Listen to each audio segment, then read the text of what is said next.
भला मुझे क्या हो सकता है भैया? जब प्रेम का सुरक्षा चक्र मेरे साथ है तो मुझे कुछ नहीं हो सकता। प्रेम यानी आप भैया।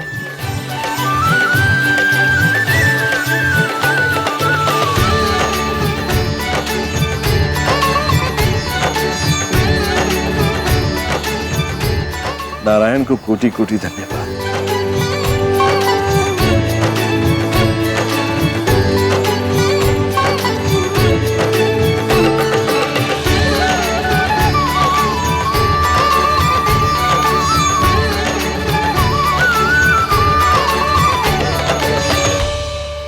सब नारायण को धन्यवाद दे रहे हैं और मैं तुम्हें धन्यवाद दे रहा हूँ राधा। बहुत बहुत धन्यवाद मेरी प्राण बचाने के लिए। धन्यवाद तो ईश्वर को, जो उसने मुझे तुम्हारे नहीं स्वयं के प्राण बचाने की शक्ति दी।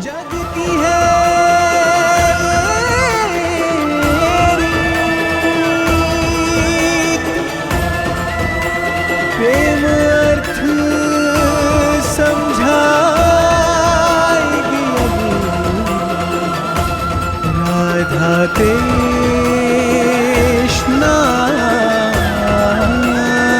की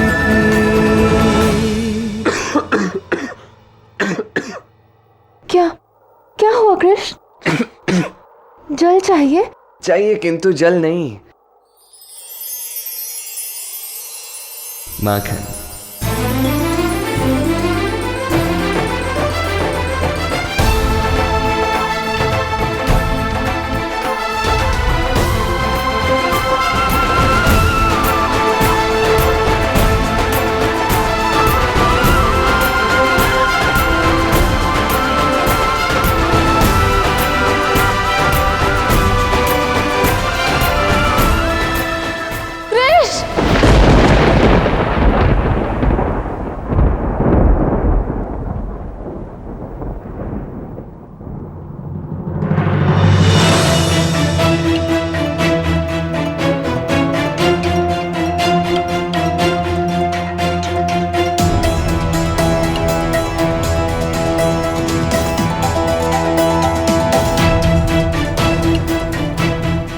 इस ईर्ष्या से बड़ी बाधा कोई नहीं राधे।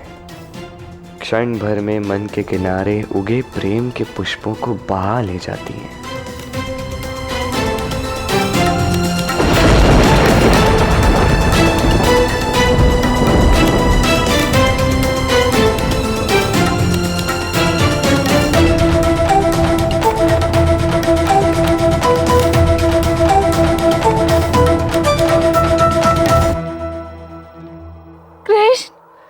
तुम ठीक हो?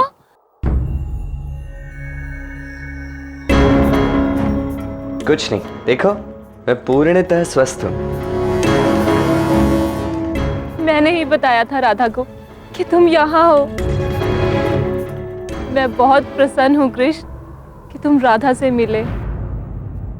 अच्छा, आपने बताया था? फिर तो मेरे प्राण बचाने का आधा श्रेय आपको भी जाता है, या कहूं संपूर्ण श्रेय आपको जाना चाहिए चंद्रावली, क्योंकि उचित मार्ग दिखाने वाला लक्ष्य तक पहुंचाने वाले से सदा बड़ा होता है। बहुत बहुत धन्यवाद।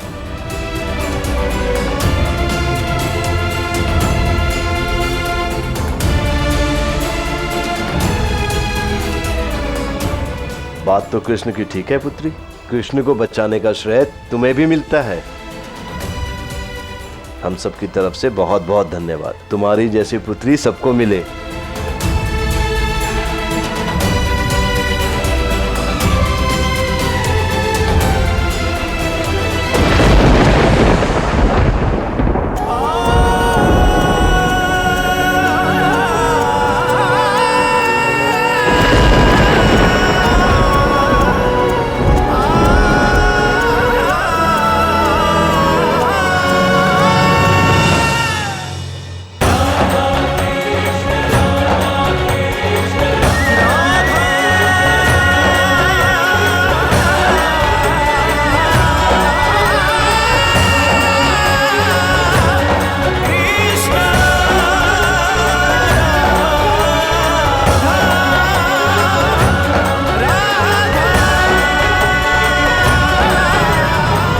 राधा अभी तो ठीक थी, ऐसे अचानक से कैसे बदल गई कान्हा?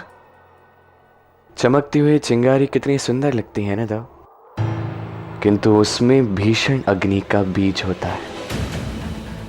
ईर्ष्या की चिंगारी भी कुछ इसी प्रकार, और उससे भड़कने वाली भीषण अग्नि में इस समय राधा जल रही है दाऊ, वो भी चरम सीमा पर।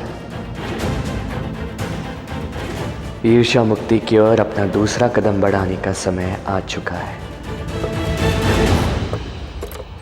और मामा श्री का क्या, जिन्होंने तुम्हें मारने के लिए इतना बड़ा पाप किया है? पाप हो या जाप, उसका फल तो अवश्य मिलेगा।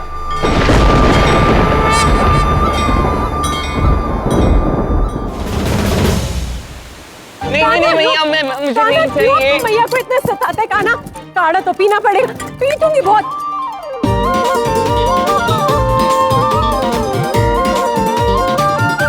अब तो रुकना ही पड़ेगा कृष्ण, मैया का आदेश है। मैया कहने लगी मेरी मैया को। अच्छा अब मान जाओ और जल्दी से ये काढ़ा पी लो। अब तुम कह रही हो तो मैं पी लेता हूँ। चल बैठ इधर, बैठ। ले अब पी पी।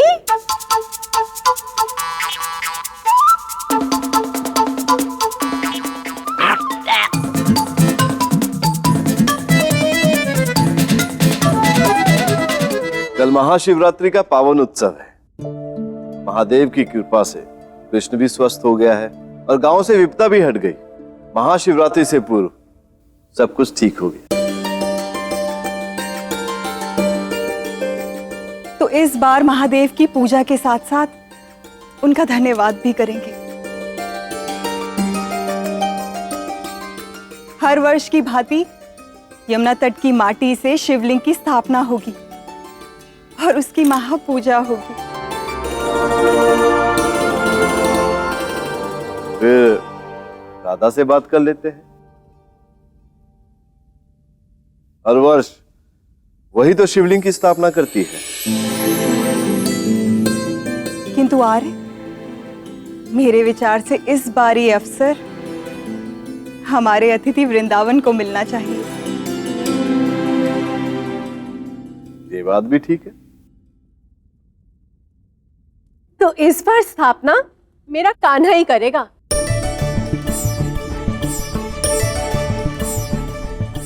सुन रहे हो ना कान्हा, इस बार अवसर वृंदावन वासियों को मिला है, तो नाक मत कटा देना।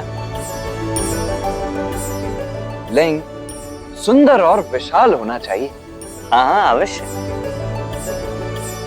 किंतु समय बहुत कम है।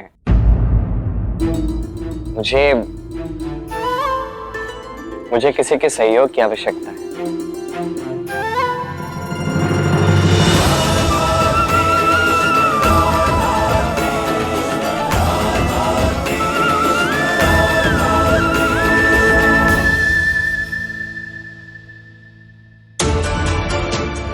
अब हो जाएगा दूध का दूध और पानी का पानी। कृष्ण के हृदय में कौन है ये स्वयं देख लेना चंद्रावली। इस प्रकार के विचारों से तुम केवल अपनी हानि कर रही हो राधे। कीर्तिदा काकी के आदेश अनुसार ये कार्य किसी अतिथि के हाथों द्वारा होना चाहिए ना।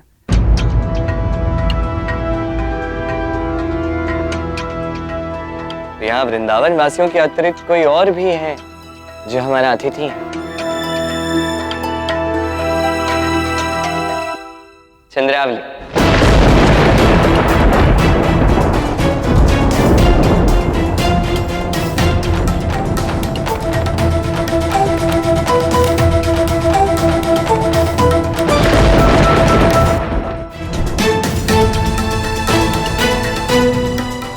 इस कार्य में मेरी संगिनी बनोगी चंद्रावली? अवश्य कृष्ण।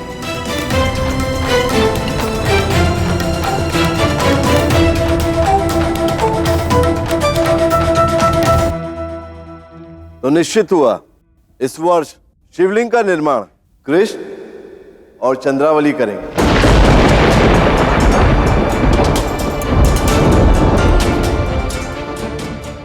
मैं हार नहीं मानूंगी कृष्ण।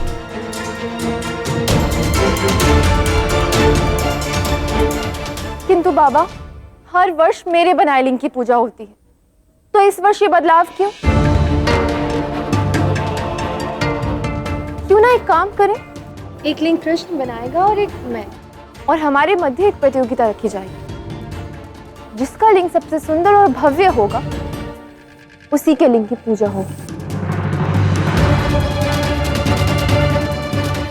किंतु कृष्ण ने तो अपनी संगिनी चुन ली है राधा, तुम्हारा साथी कौन होगा?